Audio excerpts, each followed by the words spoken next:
hay algunos economistas que, vamos a decir, hablan de lo que es el libre mercado. Y el libre mercado dicen como algo bueno per se. Pero no reparan, por ejemplo, que existen fallas de mercado.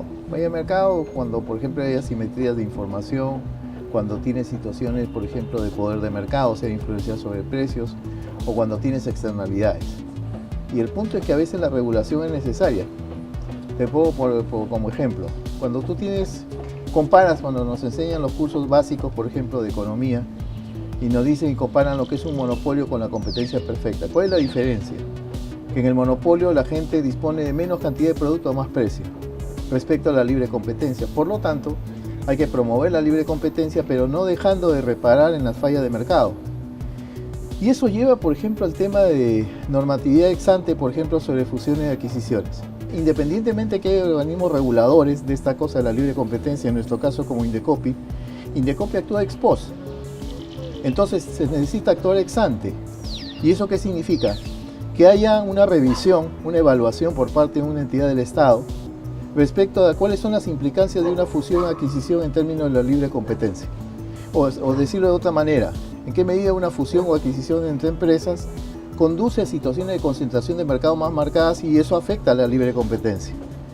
Contra lo que se dice no es un tema de restringir más bien la voluntad de los inversores, sino más bien promociona los intereses de los inversores. ¿En qué medida? Por ejemplo, tú eres un inversor, miras un mercado. Entonces, si no hay legislación ex ante sobre fusiones y adquisiciones, ¿dónde tienes más confianza?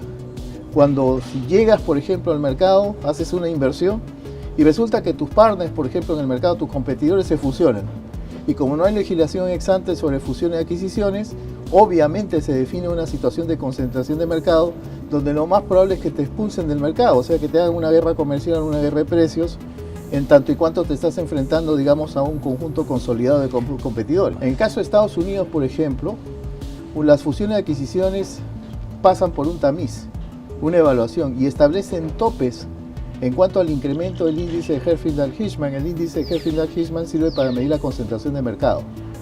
Cuando la fusión o adquisición resulta, digamos, en un incremento de una determinada magnitud del índice de concentración, no va, digamos, la misma.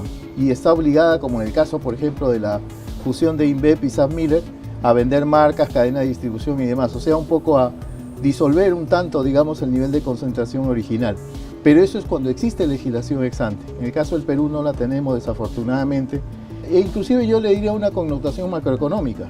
Porque si estamos hablando de mercados concentrados, es muy fácil, por ejemplo, manipular precios, porque tiene situaciones de poder de mercado y que resulta que la inflación, por ejemplo, puede ser resultado no de un exceso de demanda, no de una carencia de oferta, sino sencillamente la voluntad de los productores en un mercado altamente concentrado, que existen varios en el caso de la economía peruana.